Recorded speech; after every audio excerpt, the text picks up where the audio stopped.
Hello ವೀಕ್ಷಕರೇ, ladies ದುನಿಯಾ ಕನ್ನಡ ಚಾನಲ್ಗೆ ಸ್ವಾಗತ ಸುಸ್ವಾಗತ. ಇವತ್ತಿನ ವಿಡಿಯೋದಲ್ಲಿ ನಾವು ಈ ಥರ ಚಟ್ನಿ ಮಾಡೋಣ ಅಂತಂದರೆ ಇದು ತುಂಬ ಹೆಲ್ದಿ ಕೂಡ, ಭಾಳ ಟೇಸ್ಟಿ ಕೂಡ ಆಗ್ತೈತಿ.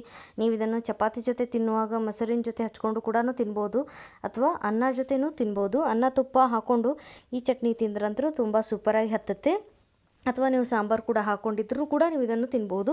ನಾವು ಕರಿಬೇವು ಮತ್ತು ಎಳ್ಳು ಮತ್ತು ಇದು ಅಗಸೆಯನ್ನು ಕೂಡಿ ಯೂಸ್ ಮಾಡಿಕೊಂಡು ಈ ಚಟ್ನಿಯನ್ನು ಮಾಡ್ತಾಯಿದ್ದೀವಿ. ತುಂಬ ಹೆಲ್ತ್ಗೂ ಕೂಡ ಭಾಳ ಹೆಲ್ಪ್ಫುಲ್ ಆಗುತ್ತೆ.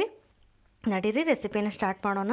ಒಂದು ಪ್ಯಾನ್ದಲ್ಲಿ ನಾನು ಈ ಥರ ಏನಿದೆಯಲ್ಲ ಕರಿಬೇವು ಸೊಪ್ಪನ್ನು ಚೆನ್ನಾಗಿ ತೊಳೆದುಕೊಂಡು ಅದನ್ನು ಆರಿಸಿ ಈ ಥರ ಹುರ್ಕೊತಾ ಇದ್ದೀನಿ. ಇದು ಗರಿ ಆಗುವ ತನಕ ಇದನ್ನು ಹುರ್ಕೋಬೇಕು, ಲೋ ಫ್ಲೇಮಲ್ಲಿ ಇಟ್ಟುಕೊಂಡು. ಮನೆಯಲ್ಲಿಯೇ ಕೂಡ ಒಣಗಿದ್ದರೆ ಸಾಕು, ಅದು ಕೂಡ ಯೂಸ್ ಮಾಡ್ಕೋಬೋದು ಕರಿಬೇವು ಸೊಪ್ಪನ್ನು.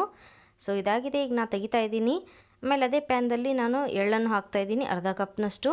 ಇದು ಕೂಡ ಚೆನ್ನಾಗಿ ಹುರ್ಕೋಬೇಕು. ಇವೆಲ್ಲ ಏನಿದೆಯಲ್ಲ ಲೋ ಫ್ಲೇಮಲ್ಲಿ ಇಟ್ಟುಕೊಂಡು ಹುರ್ಕೋಬೇಕು. ಜಾಸ್ತಿ ಫ್ಲೇಮಲ್ಲಿ ಇಟ್ಟುಕೊಂಡು ಹುರ್ಕೊಂಡ್ರೆ ಹೊತ್ತು ಬಿಡ್ತೈತಿ. ಸೊ ನೋಡಿಕೊಂಡು ಲೋ ಫ್ಲೇಮ್ ಟು ಮೀಡಿಯಮ್ ಇಟ್ಟುಕೊಂಡು ಹುರ್ಕೋಬೇಕು. ಇದು ಕೂಡ ಹುರಿತಾ ಇದೆ, ನೀವು ನೋಡ್ತಾ ಇರ್ಬೋದು, ಚಟಪಟ ಅಂತ ಹೇಳಿ ಹಾರ್ತಾ ಇದೆ. ಇದು ಕೂಡ ಆಯಿತು, ನಾನು ತೆಗಿತಾ ಇದ್ದೀನಿ. ಆಮೇಲೆ ಅರ್ಧ ಕಪ್ನಷ್ಟು ಅಗಸೆಯನ್ನು ಹಾಕ್ತಾಯಿದ್ದೀನಿ. ಫ್ಲಾಕ್ಸೀಡ್ಸ್ ಅಂತ ಹೇಳ್ತಾರಲ್ಲ, ಇದರಲ್ಲಿ ಮೆಗಾ ಫ್ಯಾಟಿ ಆ್ಯಸಿಡ್ಸ್ ಇರ್ತೈತಿ. ಸೊ ತುಂಬ ಹೆಲ್ಪ್ಫುಲ್ ಆಗ್ತೈತಿ ಬಾಡಿಗೆ ಕೂಡ, ಮತ್ತು ಹೇರಿಗೆ ಕೂಡ, ಸ್ಕಿನ್ನಿಗೂ ಕೂಡ. ಯಾವುದೇ ಥರದ್ದು ಇದು ಇದ್ದರೆ ಇದು ತುಂಬ ಒಳ್ಳೆಯದು ಬಾಡಿಗೆ. ಸೊ ಇದನ್ನು ಯೂಸ್ ಮಾಡಬೇಕು ಅಂತ ಹೇಳ್ತೀನಿ ಎಲ್ಲರಿಗೂ. ಇದು ಕೂಡ ಚಟಪಟ ಅಂತ ಹೇಳಿ ಹಾರ್ತಾ ಇದೆ. ಇದು 2 ರಿಂದ 3 ನಿಮಿಷ ಸಾಕು ಹುರಿಯಲಿಕ್ಕೆ. ಕ್ವಿಕ್ಕಾಗಿ ಇರುವಂಥ ಇದು ಚಟ್ನಿ ಇದು. ಸೊ ಅದನ್ನು ಕೂಡ ನಾನು ತೆಗಿತೀನಿ. ಈಗ ಆಮೇಲೆ ನಾವು ಒಂದು ಸ್ಪೂನಷ್ಟು ಎಣ್ಣೆನ ಹಾಕಿ ಈ ಥರ ಒಣ ಕೆಂಪು ಮೆಣಸಿಕಾಯಿ ಮತ್ತು ಒಂದು ಸ್ವಲ್ಪ ಬೆಳ್ಳುಳ್ಳಿ ಹಾಕ್ತಾಯಿದ್ದೀನಿ, ಒಂದು ಸ್ವಲ್ಪ ಜೀರಿಗೆ, ಇವೆಲ್ಲ ಕೂಡ ಚೆನ್ನಾಗಿ ನಾವು ಫ್ರೈ ಮಾಡ್ಕೋನು. ಸ್ವಲ್ಪ ಇದು ಬೆಳ್ಳುಳ್ಳಿದು ಮತ್ತು ಇದು ಏನಿದೆಯಲ್ಲ ಜೀರಿಗೆ, ಇವು ಕೂಡ ಚೆನ್ನಾಗಿ ಫ್ರೈ ಆಗಲಿ, ಅಲ್ಲಿ ತನಕ ನಾವು ಇದನ್ನು ಫ್ರೈ ಮಾಡ್ಕೋನು. 1 ಟೇಬಲ್ ಸ್ಪೂನಷ್ಟು ಕಡಲೆಬೇಳೆಯನ್ನು ಹಾಕ್ತಾಯಿದ್ದೀನಿ, 1 ಟೇಬಲ್ ಸ್ಪೂನಷ್ಟು ಉದ್ದಿನ ಬೇಳೆಯನ್ನು ಹಾಕ್ತಾಯಿದ್ದೀನಿ. ಎಲ್ಲ ಕೂಡ ಚೆನ್ನಾಗಿ ಲೈಟ್ ಗೋಲ್ಡನ್ ಕಲರ್ ಆಗುವ ತನಕ ಇದನ್ನು ಹುರ್ಕೋನು. ಚೆನ್ನಾಗಿ ಲೋ ಫ್ಲೇಮಲ್ಲಿ ಇಟ್ಟುಕೊಂಡೇ ಹುರ್ಕೋಬೇಕು. ನೀವು ನೋಡ್ತಾ ಇರ್ಬೋದು, ಸ್ವಲ್ಪ ಕಲರ್ ಚೇಂಜ್ ಆಗಿದೆ. ಇದಾದ ನಂತರ ಫ್ಲೇಮನ್ನು ಆಫ್ ಮಾಡಿದ್ದೀನಿ. ಈಗ ನಾನು ಕರಿಬೇವೇನು ಹುರ್ಕೊಂಡಿಟ್ಟಿದ್ದೀವಲ್ಲ ಫಸ್ಟಿಗೆ, ಅದನ್ನು ಇದರಲ್ಲಿ ಹಾಕಿ ಒಂದು ಸ್ವಲ್ಪ ಈ ಥರ ಮಿಕ್ಸ್ ಮಾಡ್ಕೊಂಡು ಬಿಡೋಣ. ಅಂದರೆ ಇನ್ನೂ ಸ್ವಲ್ಪ ಏನೇ ಇದು ಇದ್ದರೆ ಗರಿಯಾಗಿ ಇದು ಆಗಿಬಿಡ್ತೈತಿ. ಒಂದು ಸ್ವಲ್ಪ ಈ ಥರ ಹುಣಸೆ ಹಣ್ಣನ್ನು ಹಾಕ್ತಾಯಿದ್ದೀನಿ. ಆಮೇಲೆ ರುಚಿಗೆ ತಕ್ಕಷ್ಟು ಉಪ್ಪನ್ನು ಹಾಕೋಣ. ಇದಾಗಿದೆ. ಈಗ ತಣ್ಣಗಾಗಕ್ಕೆ ಇದನ್ನು ಇಷ್ಟೇ ಇಟ್ಬಿಟ್ಬಿಡೋಣ.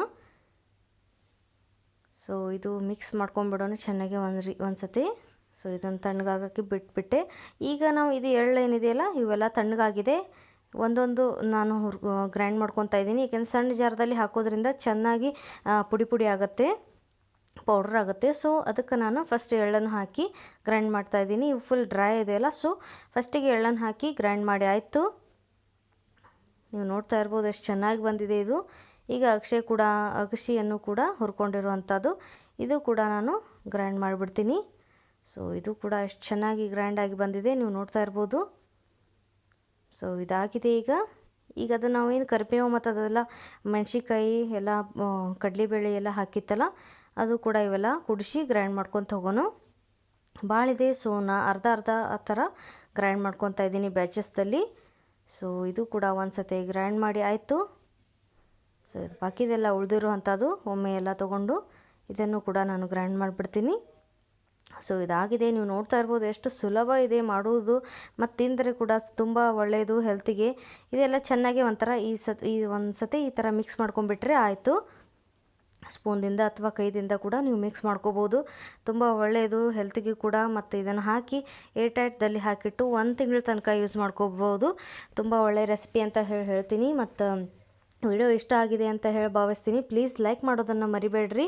ಮತ್ತು ನನ್ನದು ವೀಡಿಯೋಸ್ದು ತುಂಬ ಎಲ್ಲರೂ ಲೈಕ್ ಮಾಡ್ತಾಯಿದ್ದೀರಿ, ತುಂಬ ಥ್ಯಾಂಕ್ಸ್. ಮತ್ತು ಸಬ್ಸ್ಕ್ರೈಬ್ ಮಾಡಿರಿ. ಮುಂದಿನ ವಿಡಿಯೋಗಾಗಿ ಬೆಲ್ ಐಕಾನ್